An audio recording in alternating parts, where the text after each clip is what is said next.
Welcome back. Kind of feels like Saturday, doesn't it? 10 game day today on a Sunday. It's a lot. So 21 games between yesterday and today.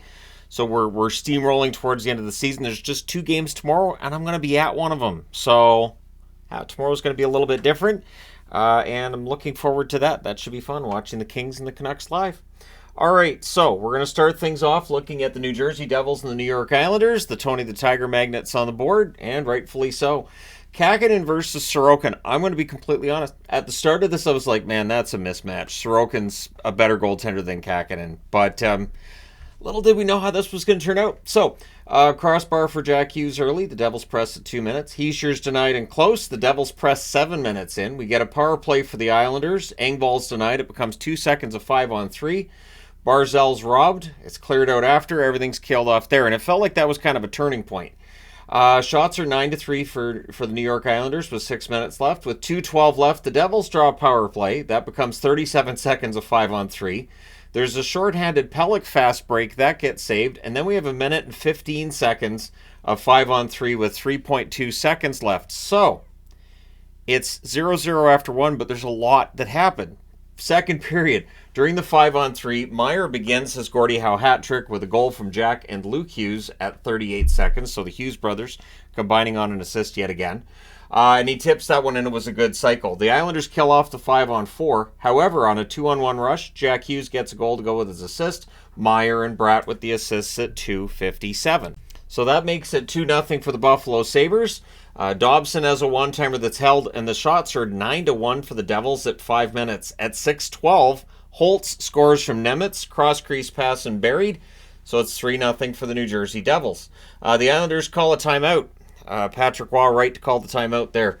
Mercer fires one high on a rush. There's a power play for the Islanders. That's killed off. Lee gets a 5-minute penalty, and it's reviewed, and it's 5 minutes. Now, on that play, Hischier goes in, and he gets an instigator in a fight. So he has a fight, and that's the easiest part of the Gordie Howe hat trick. I mean, technically, although you don't get punched in the face when you score a goal or an assist, depending on who it's against, of course. But, so he gets the fight, and the Gordie Howe hat trick is his. Not a bad night for Timo Meier. So that means that because of the 2-minute instigator, first off, Meier's in the box for 17 minutes. And secondly, it starts as a 5-on-4 and then 4-on-4, and then it becomes 3 minutes of 5-on-4. So going into the third period, there's a minute and 48 seconds left on the Devils power play. The good news for Devils fans, Nico Hischier does return because it was a scary looking hit. The Islanders finish the kill. The Islanders press at 3 minutes. Barzal has a wraparound, that's blocked. Cizikas is denied on a rebound. The shots are 4 apiece at 5.5 minutes. We get a power play for the Islanders. That's killed off. There's a post for Riley after that comes to an end. We have 2 minutes of 4-on-4. The goalie pull happens with 5:45 left because Patrick Waugh's not shy about pulling him early, and they're down by 3, which leads to Tierney hitting the empty net from Howla and Ball at 15:51. With 16 seconds left, the Islanders get a power play. They're unable to score on it, and this is the first shutout for the Devils all season. 4-0 win in New York against the Islanders. They go to 35, 33, and 4. With the loss, the Islanders 30, 26, and 15, and this one hurts. This one really hurts their playoff chances. Shots on net, 13-6 Islanders in the first, 17-10 New Jersey in the second, 14-7 Islanders in the third. The Islanders outshoot the Devils 37-30. Power plays, the Devils 1 for 4. The Islanders 0 for 5. The hits, 20-13 for the Islanders. Kakinen, 37 saves for the shutout. It's the first shutout he's had in a while. Sorokin saves 26 out of 29 at the other end. So, entertaining game if you're a Devils fan. Probably less so if you are a fan of the Islanders. Next up, Toronto and Carolina. And if this ends up being a preview of what we're going to see in a playoff series at some point this year, it should be entertaining. So it's Wall versus Anderson, of course. Freddie Anderson, former Leafs goaltender. McMahon fires one wide on a rush, and at 1:06, on a turnover, Carolina scores. Shea from Stahl and Martinook. The Canes then look for another. McMahon gets denied as the Leafs press. Puck's cleared out after. Get a power play for Toronto. That's killed off. The Canes get a power play. During that power play, they get a penalty shot for closing your hand on the puck in the crease. That they elect to give the penalty shot to Gensel. He is denied on that penalty shot. And then the Leafs finish the kill. So it could have been a lot worse for Toronto. Gensel's then denied on a breakaway, which, I mean, Wall had already stopped him on a break earlier. Leafs press with 7 minutes left. We get another power play for Carolina. They score on this one. Aho from Gensel and Burns at 13:55. It's a tic-tac-toe play. It's 2-0 Carolina. Liljegren then just can't hit the open net. So he had an opportunity, just couldn't get that there. 45 seconds left. The Leafs get a power play, so it's 2-0 Carolina after 2. To start the second period, the Canes finish the kill. Matthews has a turnover chance that's blocked. Stahl had a wraparound chance that's held. Nyes with a wraparound, that gets blocked as well. Matthews is denied on a between-the-legs shot. You don't normally see him going for the trick shots like that, but he tried there. Shots are 6-4 for Toronto at 8 minutes. There's a net feed to Jarvis, near miss there. Martinook has a slot shot, that's saved. We get a power play for the Canes. Jarvis to Svechnikov, near miss. Power play's killed off with 48.9 seconds left. The Leafs get a power play. So it's 2-0 Carolina still after the second period. To start the third, there's a shorthanded breakaway for Stahl. He's denied there. The Canes finish the kill. Wall's the reason this game's close at this point. Like, Toronto was not out playing Carolina at all at this stage. Leafs press at 4 minutes. The shots on net are 5-1 Carolina 7 minutes in. There's a near miss for Gensel on a rush, and then, while Freddie Anderson's without his stick, Robertson takes advantage. He scores from Matthews at 8:49. It's a one-timer in close. It's a 2-1 game for Carolina. Teams exchange rushes with 3:14 left. The Leafs get a power play. That becomes a 6-on-4. With 2:06 left, the Leafs call a timeout to discuss things, but in the end, the Canes hang on. Your final score is 2-1. Carolina goes to 45-20-7 with the win. With the loss, Toronto 40-21-9 on the season. Shots on net 16-7 Carolina in the first, 15-13 Carolina in the second. Both teams had 12 shots in the third. Final shots 43-32 for Carolina. Power plays, the Leafs 0 for 4. Carolina 1 for 3. The hits 12-5 for Toronto. Wall saves 41 out of 43. Freddie Anderson saves 32 out of 33 at the other end. So, entertaining game? Absolutely. All right, Edmonton and the Ottawa Senators. All right, that's two cats I've had to let out of the room. Sorry, so Edmonton and Ottawa. Yeah, so Pickard versus Korpisalo, and again, I'm using the Edmonton Oilers, the reverse retro magnets. They're 0 for 2 when I'm using them. I'm going to keep using them. I like them. I bought them from the Edmonton team store, so if Oiler fans are mad, just talk to the team store. Ice District. So the Oilers had the early jump. They were ahead in shots, 2-0, 3.5 minutes in. And at 3:49, Henrique scores from Ekholm and Bouchard, buries it in close. So it's 1-0 Edmonton. It looks like this one could be ugly if you're a Sens fan, which has happened this year at times. The Oilers look for another. They had the first 6 shots on net, but that would change. The Senators press at 5 minutes. We get a power play for Ottawa. And 7 seconds into it, they score. It's Chychrun from Batherson and Stützle at 5:37. The Oilers then press to respond. Carrick and Brown get denied back-to-back. The Sens go back to the power play. That's killed off. With 5.6 seconds left, the Oilers go back to the power play. So starting the second period, it's 1-1. The Oilers are on a power play, which they would score on 1 minute and 38 seconds in. Draisaitl from Bouchard and McDavid. He roofs it from a sharp angle. The Sens almost killed it, but almost will not win you anything. So it's 2-1 Oilers. The Oilers then go back to the power play, and they score on this one as well. It's Zach Hyman. That's number 50. He tips it in close. McDavid and Bouchard with the assists at 3:34. The Oilers then press for another. However, at 4:48 on a rush, Tim Stützle scores from Joseph and Brandstrom, and that makes the score 3-2 for the Oilers. Sanderson has a slap shot that saved. The shots are 12-4 for Edmonton with 9.5 minutes left. The Oilers press with 7.5 minutes left. With 3:52 left, the Sens go to a power play. It doesn't take long in this one either. It's Batherson from Tkachuk and Stützle at 16:30. And that one's buried from the left circle. So that's twice where the power play for Ottawa, it takes seconds and they score. Cruikshank then hits the post as the Senators press. But yeah, it's 3-3 after 2. Third period.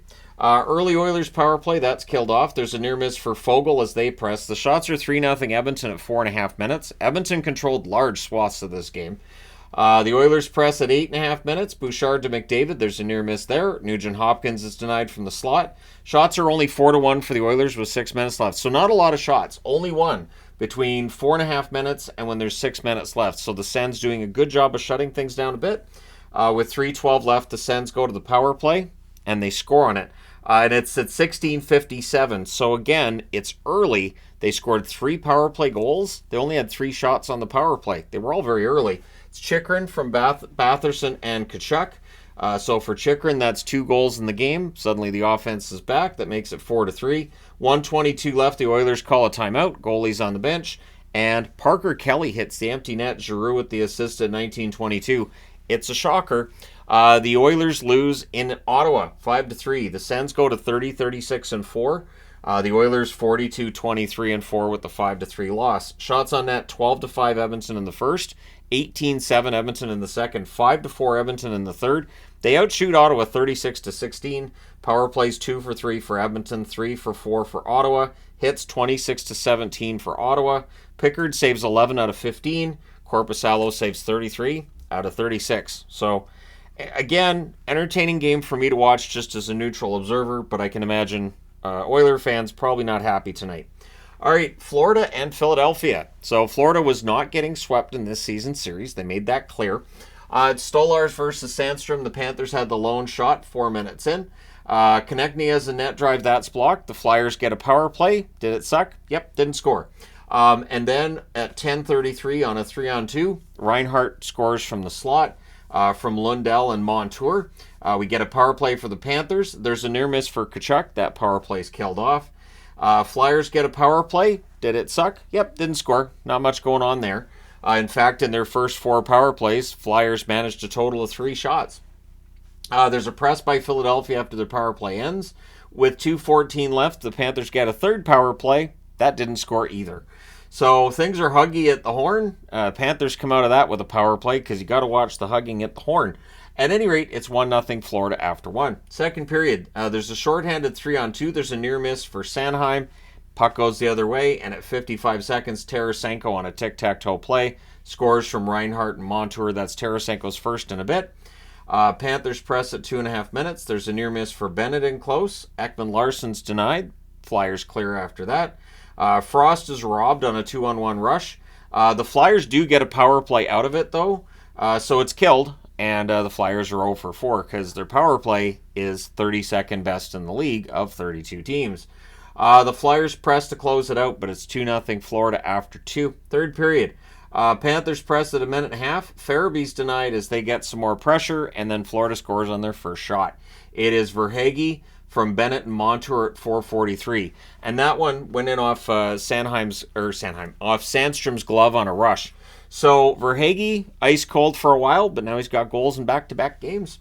Konechny couldn't hit an open net. Shots are 10-2 for the Flyers at 8 minutes. They had opportunities. Just Stolarz was very good tonight as well. So Panthers press at 9.5 minutes. We get a power play for the Flyers, though. Did it suck? No, they score on this one. It is Brink burying a rebound from Paling and Zamula at 12:53. So out of the 5 power plays, they scored on 1 tonight. So Flyers power play, not awful by their standards today. Paling can't hit an open net. So open nets are a problem.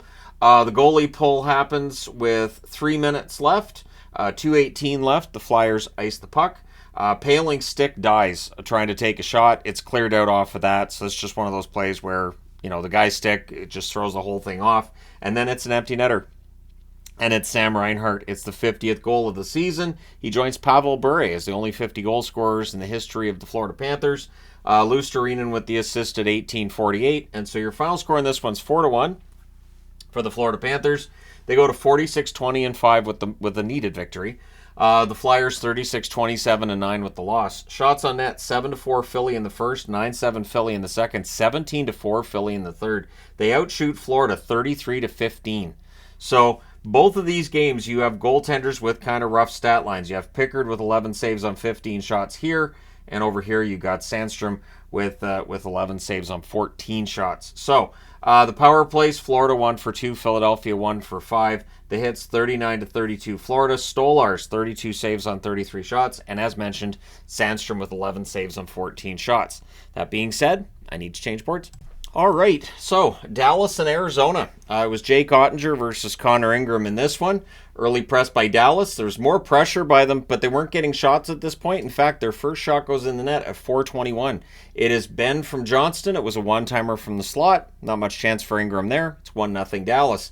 Stars press at 6.5 minutes, but we get a power play for the Coyotes. That's killed off. Shots are 3 apiece with 8 minutes left. We get a power play for the Stars. That becomes a 4-on-4. Then it becomes a 4-on-3 for Dallas, which means it goes back to a 4-on-4. At any rate, it's a parade, and everything gets killed off there. Stankoven's denied after that all comes to an end. Bjugstad's robbed in close, and then Clayton Keller scores from Schmaltz and Kesselring at 18:44. That's his 30th of the season, and it was during a press after a turnover by the Stars. So it's 1-1 after 1. Second period, good early back and forth, and at 2:19, Sagan buries a rebound on a rush from Suter and Duchesne, putting Dallas back in the lead 2-1. Bjugstad fans on a slot shot. Bjugstad was all around it tonight. He would eventually be rewarded. Gunther's denied on the doorstep. Stankoven fires one wide on a rush. The Stars press at 8.5 minutes. Post and out for Bjugstad on a 2-on-1. Like I said, he was all around it tonight. Michelli has a rush chance that's saved. We get a power play for Dallas. That's killed off. There's a near miss for Ben then as the Stars press after it's done. 3:14 left. Dallas goes back to the power play. That's killed off as well. And Arizona clears it out. So it's 2-1 Dallas after 2. Third period, teams exchange turnovers. The shots on net are 3-1 Dallas, 5 minutes in. We get a power play for the Coyotes. There's a post for Gunther. That power play's killed off, but they score right after it's done. Bjugstad ties the game at 2 from Krause and Cooley at 7:26. Foxa then has a rush chance that's defended. Power play for Arizona becomes a minute and 22 seconds of 5-on-3. And very importantly, Dallas kills that off. And then at 14:32, it's a turnover. You can't do that. Heiskanen blasts from the point. He scores from Duchesne, makes it 4-3 or 3-2. And so they have to pull the goaltender. And that fourth goal is Duchesne from Sagan at 18 minutes and 30 seconds. So Duchesne with a goal and an assist. Sagan with a goal and an assist. Dallas goes into Arizona. They sweep the season series. They win 4-2. They go to 44-19-9 with the win. With the loss, Arizona 29-37-5. Shots on net, 11-7 Dallas in the first, 16-12 Dallas in the second, 9-8 Arizona in the third. Final shots, 35-28 for Dallas. Power plays, both teams go 0 for 4. The hits, 35-16 Arizona. Ottinger saves 26 out of 28. Connor Ingram saves 31 out of 34. So there you go. Dallas keeps pace with Colorado, who won earlier today. All right, next up. The Lightning and the Ducks. Man, the Ducks really tried this one tonight. They really did. I was really impressed with the Ducks' efforts. So it's Johansson versus Dostal. Lots of early whistles in this one. It took a while to get through the early stages. Ducks press at 5.5 minutes. Killorn's denied and close. Strome has a net feed that's picked off. Lilleberg has a one-timer that's held. Shots are 5-3 for the Ducks with 9 minutes left. Stamkos fires one wide as the Bolts press. Lindstrom has a net feed that's picked off. And then Ross Johnston with his first as a Duck. He scores on a rush. He tips one in. Silverberg and Myers with the assists at 13:49. So that's an unusual combination right there. Duclair then has a rush chance that's defended. Then there's an ugly Killorn hit on DeHaan. The Bolts go to the power play. DeHaan thankfully jumped back up and stayed out there, but that was ugly. And initially I thought that the boarding call might be more than 2, but it was just 2.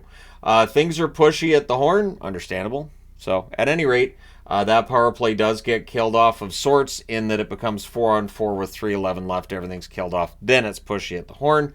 So it's 1-0 Anaheim after the first. Second period, early press by Tampa. Hagel has a tip shot. That's held. Max Jones with a rush. That's tipped out. The Bolts had the lone shot on net 3.5 minutes in. McTavish tries to bank one in off Johansson. It was a decent attempt. There's a power play for the Ducks. That becomes a minute and 2 seconds of 5-on-3. It's all killed off. McTavish with a near miss after it's done. And then at 7:50, Tampa Bay scores. It's Duclair from Perbix. The Bolts then press for a lead. We get a power play for Tampa. That's killed off. McTavish to Vetrano gets blocked. Bolts go back to the power play. The fans call one, so the referee sucks. The power play ends up being killed off. Paul's denied after it ends. And what I mean by that is the fans called one during the power play. The referee did not call the penalty. And so the fans started chanting that the referee sucks. At any rate, this didn't make him feel better. At 17 minutes, Glendening gets his 10th of the season from Watson and Jeannot. Makes it 2-1 for Tampa. 2:07 left. The Ducks get a power play. That's killed off. And again, 2-1 Tampa after 2. Third period, the Bolts press at 2 minutes, but on a 3-on-2 rush, Mintyukov gets his 4th of the season at 2:36. Jones and Leeson with the assists. Suddenly the game's tied at 2. Shots are 3-1 for Anaheim 6 minutes in. Bolts press at 8 minutes. Fans call one. The referee doesn't. Referee really wasn't listening to fans in this one. Carlson's denied and close. Vetrano has a tip shot that's held. The Bolts press with 3 minutes left, but yeah, we're going to overtime. In the overtime, the Bolts control early. Kucherov has a shot that's held. McTavish steals. Misfires on a rush. Drop passes. Got to watch the drop passes.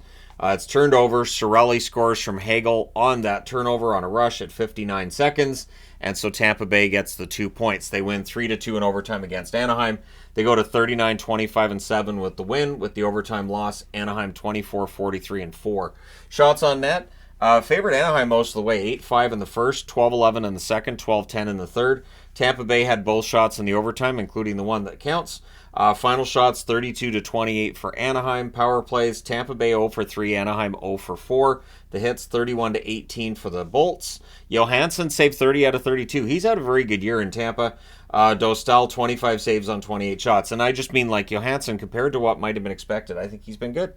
At any rate, we're going to move along. And Buffalo. I'm wearing Sabres. And I'm going to be, from here on, I'm going to try to pick teams that probably aren't going to make the playoffs for reviews because I'm not going to have a chance to wear their jerseys in the playoffs. It'd be weird.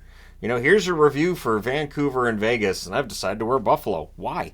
So anyways, Luukkonen versus Wolf. Early chance for Tuck is blocked. Huberdeau then has the slot shot that's held. The Flames press at 3 minutes. In fact, Calgary up in the shots. 2-0, 4 minutes in.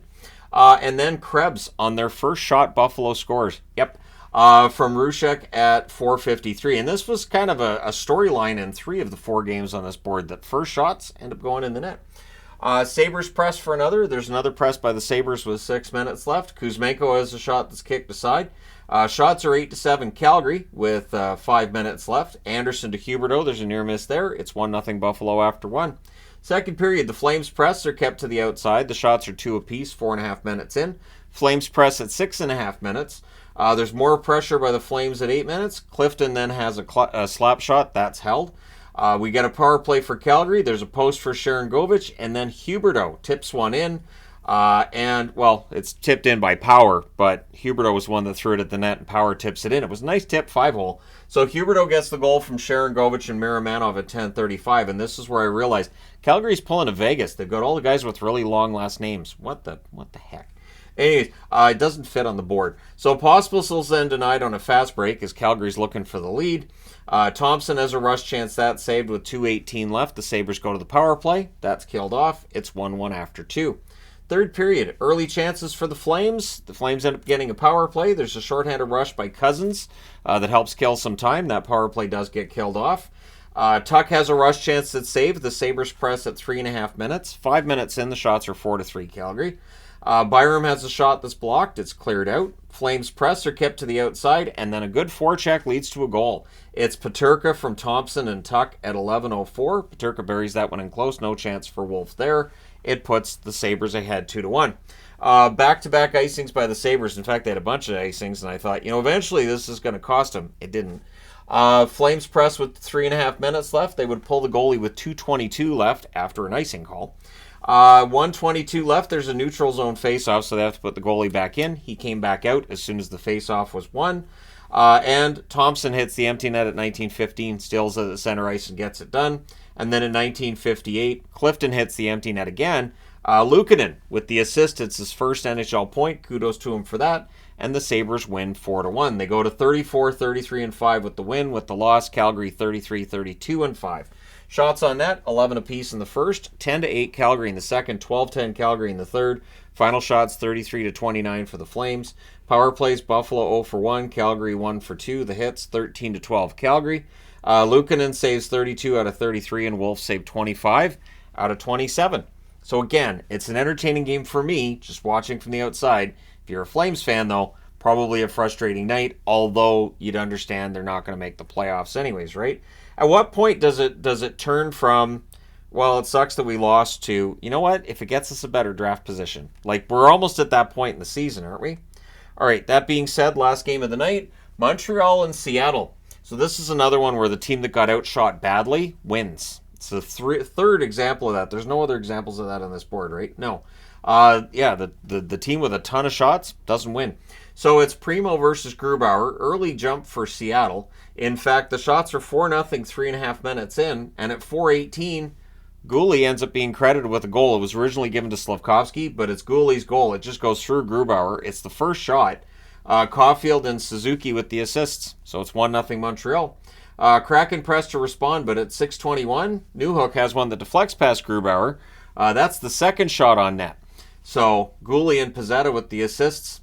Habs then draw a power play. That's killed off. Yamamoto has a rush chance. That's held. And then it's 17:33. So late in the first, Nick Suzuki gets a goal to go with his assist earlier. Harrison Slafkovsky with the assist. So Slafkovsky's point streak does continue, even though he loses that goal he had early on.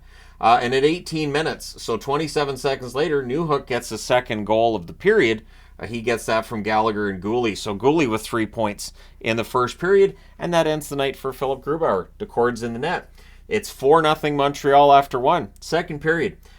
56 seconds in, Eberle has one that just goes over Primo's shoulder. That's from Borgen and Alexiak, and it felt like, hey, maybe Seattle's building something here. Evans wasn't on the Kraken bench at that point either, so they were playing with 5 defensemen. Power play for Montreal, that becomes 47 seconds of 4-on-4. The Kraken get some pressure during the 4-on-4. Then there's a shorthanded rush by Armia. The Kraken score, but it's offside. So they have to rewind the clock, and it's the proper thing to challenge on. And then the Habs do finish the kill, their second opportunity. Shots are 4-3 Seattle at 8 minutes. Schwartz fires one high on a rush. We get a power play for Seattle. That leads to a shorthanded goal. It's Matheson with his 10th of the season at 13:16, and that's with 3 seconds left in that power play as well. Makes it 5-1 for the Montreal Canadiens. Then there's a post for Newhook, so no Hattie for him. Kraken press with 3.5 minutes left, but yeah, it stays 5-1 after 2. Third period, early press by Seattle. The shots are 2-0 in their favor, 3.5 minutes in. Tatar has a shot that's held Primo really sharp. In fact, he then held the next Tatar opportunity from the slot. Power play for Seattle, that's killed off. Schwartz is denied. The Habs clear. Shots are 8-1 for the Kraken with 8.5 minutes left. Kraken press with 6 minutes left. We get a power play for Seattle in the final minute. They don't score on that. Your final score is 5-1 for Montreal. They go to 26, 32, and 12 with the win. With the loss, the Kraken fall below NHL 500 at 28, 29, and 13. Shots on net, 10-7 Seattle in the first, 17-8 Seattle in the second. 10-2 Seattle in the third. They outshoot Montreal 37-17. Shots don't matter, apparently. Power plays 0-2 for Montreal, 0-4 for Seattle. The hits 21-13 for Seattle. Primo saved 36 out of 37. Another really good game for Caden. Primo. Grubauer saves 2 out of 6. Decord 10 out of 11 saves in relief. So rough night for Grubauer, rough night for Seattle. But again, these last 2 games between two teams that aren't making the playoffs in both of these cases. So there you go. That's how the night finished out. Let me know your thoughts in the comment section below as always. Don't forget to hit like and subscribe if you haven't done so already. Thank you guys so much for all your support. I will talk to you again soon.